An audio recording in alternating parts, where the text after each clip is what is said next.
ஹீரோவ பிடிக்கிறதுக்கும், ஒரு ஹீரோ கூட வளர்றதுக்கும் ரொம்ப வித்தியாசம் இருக்கு. நான் அதில 2வது கேட்டகிரி. சின்ன வயசுலேருந்து விஜய் சார் படம் வந்தாலே ஒரே எக்ஸைட்மெண்ட் தான். ட்ரெய்லர் வந்தா பார்க்கணும், சாங் வந்தா ரிப்பீட்ல கேட்கணும், ரிலீஸ் ஆனா எப்படியாச்சும் தியேட்டர்ல போய் பார்க்கணும்னு. நான் ஃபர்ஸ்ட் டே ஃபர்ஸ்ட் ஷோலாம் போனது கிடையாது. ஆனா தியேட்டர்ல அந்த ஃபீல மிஸ்ஸே பண்ண மாட்டேன். இன்னைக்கு தியேட்டருக்கு கிளம்பும்போது கொஞ்சம் கஷ்டமா தான் இருந்துச்சு. ஒரு ரசிகையா இனிமே இப்படியே அவரோட படம் வரும்னு வெயிட் பண்ற அந்த ஃபீல் இருக்காதோன்னு தோணுச்சு. அவர் சிஎம் ஆனது எனக்கு ரொம்ப சந்தோஷம் தான். ஆனா ஸ்க்ரீன்ல அவர பார்க்குற அந்த சந்தோஷம் இருக்கே, அது எதுவுமே இத ரீப்ளேஸ் பண்ணவே முடியாது.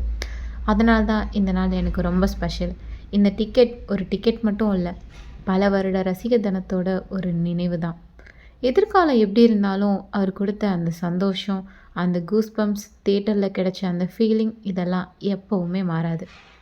இன்னும் எத்தனை வருஷம் ஆனாலும் விஜய் சார் படம் ரிலீஸ் ஆனா இருந்த அந்த எக்ஸைட்மெண்ட்டை நான் மறக்கவே மாட்டேன். சில மெமரீஸ்க்கு எண்டிங் இருக்கலாம். ஆனா அந்த ஃபீலிங்க்கு எப்பவும் எண்டிங் இருக்காது.